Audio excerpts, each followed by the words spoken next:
Karma to Christ ministries आपका स्वागत करती है। आइए हम परमेश्वर के वचन पर चर्चा करें। आज का वार्तालाप का शीर्षक आपने वो किया जो आप कर सकते थे। आज के बाइबल छंद है यशायाह अध्याय 5 पद 1 से 5। मैं अपने प्रियतम के लिए उसके दाख की बारी के विषय में अपना प्रेम गीत गाऊंगा। मेरे प्रियतम के पास एक बहुत उपजाऊ पहाड़ी पर एक दाख की बारी थी। उसने उसकी भूमि को जोता और उसमें से पत्थर साफ किए। फिर उसने उसमें बेहतरीन दाखलताएं लगाईं। उसके बीच में एक पहरेदार का बुर्ज बनाया और उसमें एक दाख की बारी खोदी। उसने आशा की कि उसमें अच्छे अंगूर पैदा होंगे, लेकिन उसमें केवल जंगली अंगूर ही पैदा हुए।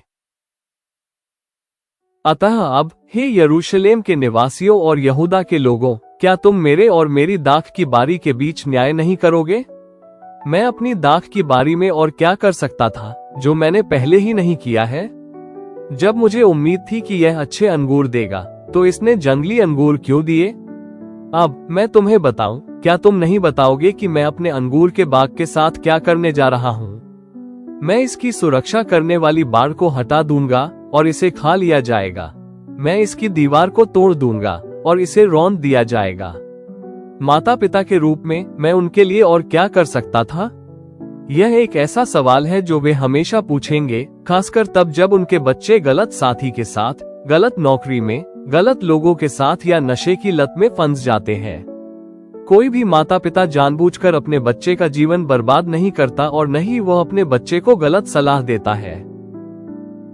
माता पिता के रूप में वे अपने बच्चों के जीवन में सफल होने और फलदायी होने के लिए अपनी युवावस्था, अपने सपनों और अपनी इच्छाओं का त्याग करते हैं। यह एक सामान्य प्रवृत्ति है जो हर माता पिता के पास होती है, और यह बिल्कुल वैसा ही है जैसे हमारे स्वर्गीय पिता हम में से प्रत्येक के साथ व्यवहार करते हैं।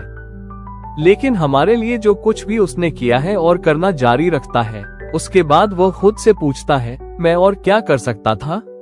वह आपको उससे प्यार करने, उसका अनुसरण करने या आपको सही विकल्प चुनने के लिए मजबूर नहीं कर सकता है जो आपको और आपके प्रियजनों के लिए दर्द से बचाएगा। वो केवल आपको चेतावनी दे सकता है और आपसे प्यार करना जारी रख सकता है, जबकि आप उसे अस्वीकार करना जारी रखते हैं और पाप करना चुनते हैं। वो यीशु के रूप में देहधारी भी हुआ और क्रूस पर मृत्यु को सहते हुए हमारे बीच धरती पर रहा। यशायाह में परमेश्वर अप्रत्याशित जंगली के बारे में अपना दिल खोल देता है, अंगूर जो उसकी दाखलताओं ने पैदा किए। यह उन पापों को संदर्भित करता है जो हम उसके लोगों के रूप में करना जारी रखते हैं, भले ही उसने हमें पाप और शैतान पर विजय दिलाई हो। तो वह और क्या कर सकता है ताकि हम पूरी तरह से मसीह के सामने आत्मसमर्पण कर दें और बच जाएं? अंततः दृष्टांत में वो सुरक्षा की बाड़ हटा देता है और जंगली जानवरों को दाखलताओं को रौंदने देता है। दूसरों को हमारी पापी मानसिकता से संक्रमित होने से बचाने के लिए अब वो केवल एक ही काम कर सकता है, वो है हर उस दरवाजे को बंद करना जो हमें उससे और दूर ले जाएगा, हर उस प्रार्थना को अस्वीकार करना जो हमें उस पर कम निर्भर करेगी, और हर उस व्यक्ति को रोकना जो उसमें हमारे विश्वास को नष्ट करेगा। यीशु के बिना आप केवल जंगली अंगूर पैदा करेंगे और परमेश्वर के पास सुरक्षा को हटाने और आपको पीड़ित करने के अलावा कोई विकल्प नहीं होगा। आइए प्रार्थना करें। प्रभु, आप धन्य और एकमात्र शक्तिशाली है जो अमर है और अदृश्य है। धन्यवाद पिता कि आपने हमारे लिए सबसे अच्छा किया है और हमें इतना प्यार किया है कि अपने बेटे को क्रूस पर मरने के लिए भेज दिया।